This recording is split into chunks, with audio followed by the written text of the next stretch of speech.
Right Shankar గారు, చంద్రబాబు నాయుడు గారు ఆగ్రహం వ్యక్తం చేశారు. చంద్రబాబు సీరియస్ అయ్యారు. చంద్రబాబు నాయుడు గారు మండిపడ్డారు. చంద్రబాబు నాయుడు గారు వార్నింగ్ ఇచ్చారు. చంద్రబాబు నాయుడు గారు అసహనం వ్యక్తం చేశారు. చంద్రబాబు నాయుడు గారు కన్నెర చేశారు. ఇవి తప్ప సక్రమంగా ఒక్క వ్యవస్థ అయినా పనిచేస్తోందా? ఎందుకు అనాల్సి వస్తుందంటే యూరియా కోసం క్యూలో నిలబడాలి, రేషన్ కోసం క్యూలో నిలబడాలి, గ్యాస్ కోసం క్యూలో నిలబడాలి, పెట్రోల్ కోసం క్యూలో నిలబడాలి, డీజిల్ కోసం క్యూలో నిలబడాలి. ఏంటి సార్ ఇది? ప్రతి సందర్భంలో వాళ్ళ మీద ఆగ్రహం వ్యక్తం చేస్తే అక్కడికి సమస్యలన్నీ పరిష్కారం అయిపోతాయా? ఈశ్వర్ గారు నమస్కారం. మీకు సాక్షి టీవీ ప్రేక్షకులకి, ప్యానలిస్ట్ వెంకటరెడ్డి గారికి అందరికీ నమస్కారం. విషయం ఏంటంటే ఈశ్వర్ గారు, ఈ సమస్య వారం రోజులుగా ఉంది. మనం 3 రోజులను మాట్లాడుకుంటున్నాం. 3 రోజులుగా తీవ్రతరమైంది. వారం రోజులుగా సమస్య ఉందని ప్రభుత్వానికి కూడా తెలుసు. అధికార పత్రికగా భావించే ఈనాడులో కూడా రాసుకున్నారు. రాజధాని ప్రాంతంలో రాజధాని పనులకి డీజిల్ కొరత కారణంగా సమస్య ఏర్పడుతుంది అని బుధవారం నాటి పత్రికలో రాశారు, మొన్నటి బుధవారం. అయినా గాని ప్రభుత్వం మేల్కొనలేదు, పట్టించుకోలేదు. నిన్న చంద్రబాబు రివ్యూ చేసినట్టుగా ప్రకటించారు. తీరా నిన్న సీఎం ప్రకటించి ఈ రోజు ఎక్కడ నో స్టాక్ బోర్డులు కనిపించకూడదు అని ఆదేశించినట్టుగా చెప్పుకొచ్చారు. తీరా ఈ రోజు చూస్తే నిన్న సీఎం సమీక్ష తర్వాత కన్నా సమస్య తీవ్రతరమైంది. ఈరోజు శ్రీకాకుళం, విజయనగరం జిల్లాల్లో చూస్తే నిన్న మొన్నటి కన్నా ఈ రోజు అత్యంత తీవ్రంగా అంతా అవస్థలు పడాల్సిన పరిస్థితి వస్తుంది. అంటే అర్థం ఏంటి? ఇందాక వెంకటరెడ్డి గారు ఏదో అనుమానించినట్టుగా ఇది ఉద్దేశపూర్వకంగా కుట్రపూరితంగా చేస్తున్నటువంటి ప్రయత్నమా అని ఎవరైనా అనుకోవాల్సినటువంటి అనుకోవడానికి ఏదో ఒక రీజన్ కావాలి కదా సార్. ఒక రీజన్ కనపడదు. నేను వెంకటరెడ్డి గారిని అదే అడిగాను. ఖచ్చితంగానండి. ఒకటి, కేంద్ర ప్రభుత్వం ఇప్పుడు 5 రాష్ట్రాల ఎన్నికల ముగింపు దశకు వచ్చాయి. ఎల్లుండ పశ్చిమ బెంగాల్లో పోలింగ్ ముగియబోతుంది. పోలింగ్ ముగిసిన వెంటనే ధరలు పెంచబోతున్నారు. ఇది అనివార్యం.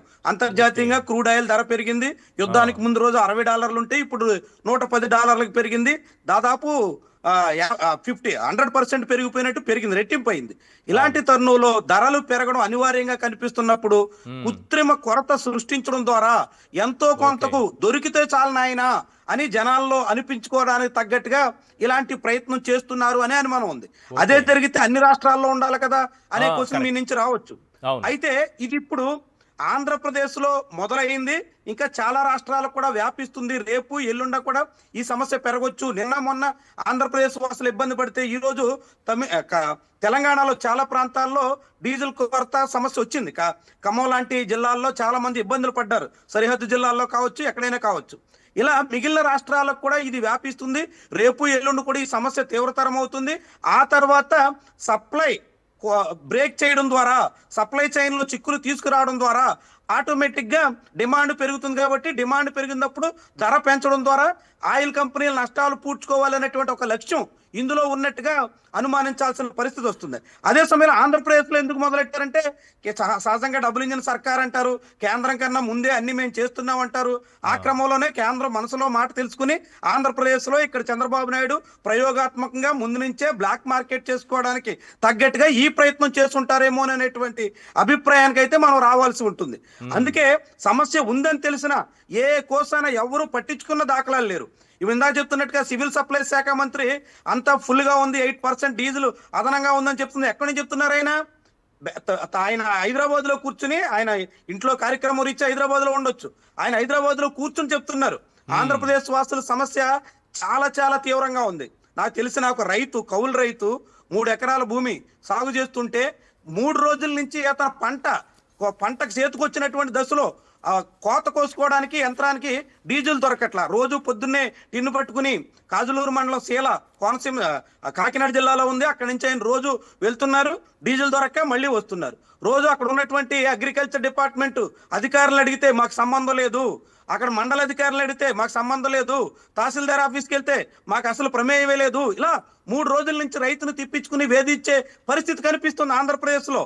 పంట కోతకొచ్చిన తర్వాత సహజంగా పంట సాగు చేయడానికి రైతు కష్టపడతాడు.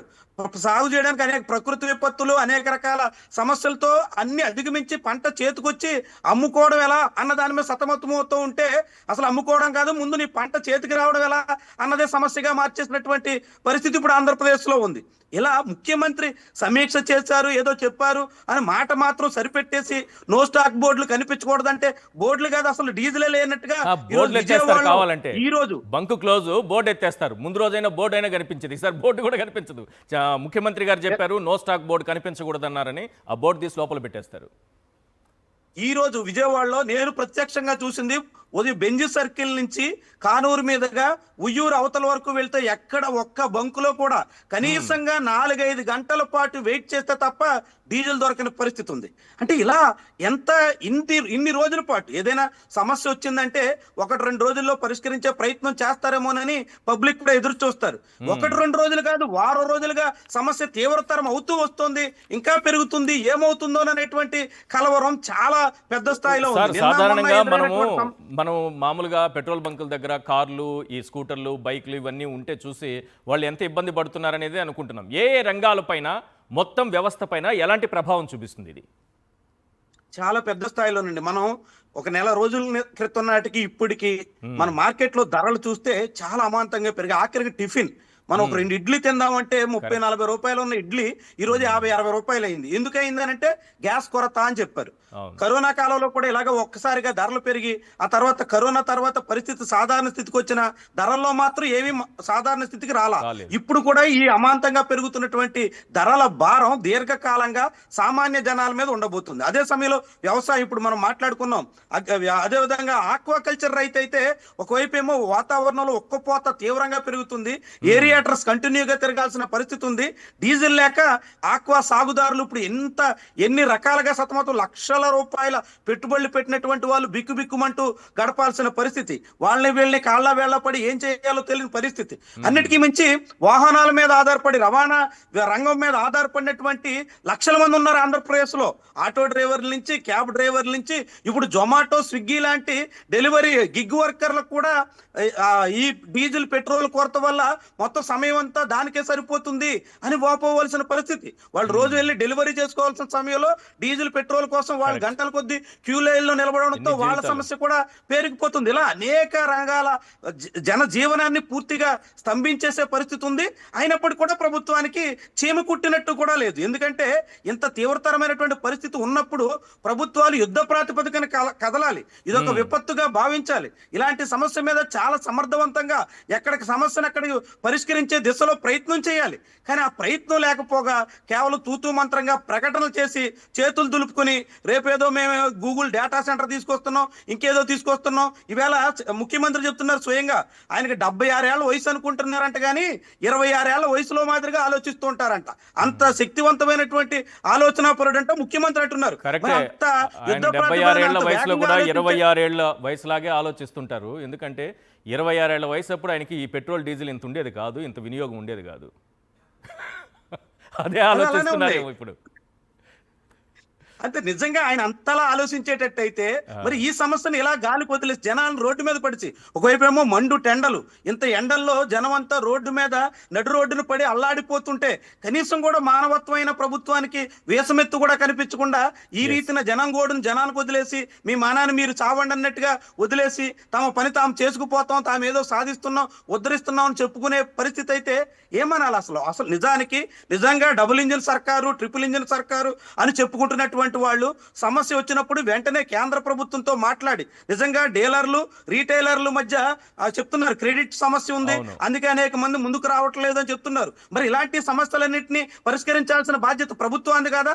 ప్రభుత్వం కేవలం ప్రజల మీద వ్యాటేసి, ఇందాక మీరు చూపించినట్టుగా భారతదేశంలోనే ఎక్కడా లేనట్టుగా లీటర్కి 110 రూపాయలు సుమారుగా పెట్రోల్ కి అమ్మకం సాగిస్తూ భారీగా ట్యాక్స్ లేసి అందు మీద లాభాలు గుంజుకోవడమే తప్ప కొరత వచ్చినప్పుడు, సమస్య వచ్చినప్పుడు అధిగమించే ప్రయత్నం చేసి అందుకు తగ్గట్టుగా పరిష్కారం చూపించి జనాల్ని ఆదుకోవాల్సిన బాధ్యత ఉండదా?